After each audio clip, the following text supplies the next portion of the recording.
بسم الله الرحمن الرحیم. ګرانو ملګرو، تاسو ته په لرن انګلیش ان فرست چینل کې په خیر راغلی او ستړي شوی یم. ملګرو، نن مې ستاسو دپاره ډېرې اهمې جملې راوړي دي. نن به په دې کلاس کې موږ تاسو ته دا د انګلیش نه پښتو ته اړوو. په ساده سمپل ساده جملې دي، په اسانه طریقې سره به اړوو. سټاپ دیټ امیډیټلی، دا زر بند کا.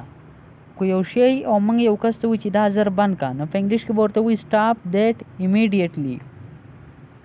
سټاپ دیس نانسنس، بکواس بند کا. کو یو کس ګډې وډې خبرې کوي، موږ ورته وایو چې دا بند کا، نو په انګلیش کې به ورته وایي سټاپ دیس نانسنس.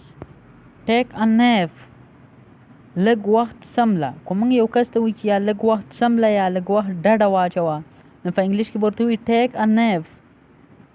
ټیک مای هینډ، زما لاس ونیسه.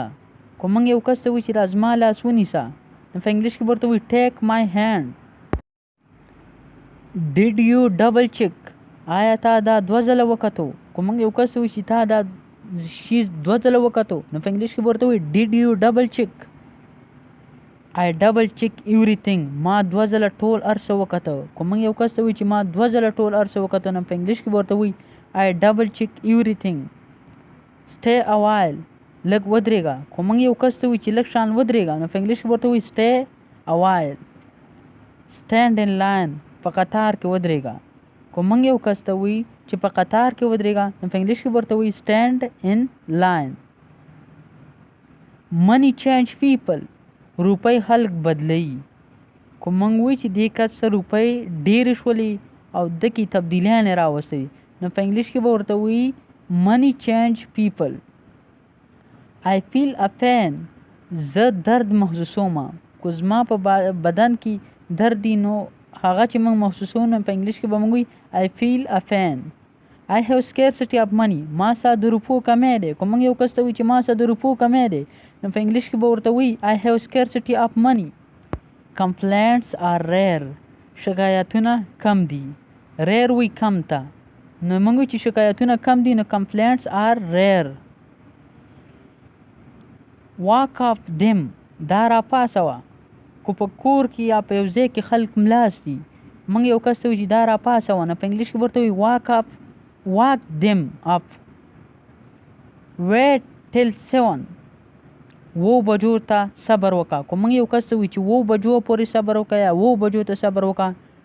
ویټ ټل 7. ټیک ا چانس، یو ځل دا وکړه یا دا موقع مه مس کوه، نو ټیک ا چانس. شو می اگین، ما ته دا بیا وښایه. که موږ یو کس ته وایو چې دا شی ما ته بیا وښایه، نو په انګلیش کې ورته وایو شو می اگین. تھینکس ا میلیون، لاک شکریه. که موږ یو کس ته وایو چې ستا ډېره شکریه، نو په انګلیش کې ورته وایو تھینکس ا میلیون. علی از نیډي، علی ضرورتمند دی، یعنی علی ته د یو شي ضرورت دی، نو په انګلیش کې به موږ وایو علی از نیډي. یور از بیټر، ستا هغه ښه دی. که موږ یو کس ته وایو چې ستا دا شی ښه دی، نو په انګلیش کې به ورته وایو یور از بیټر. رایټ دیس ډاون، دا ولیکه. که موږ یو کس ته وایو چې دا شی ولیکه، نو په انګلیش کې به ورته وایو رایټ دیس ډاون.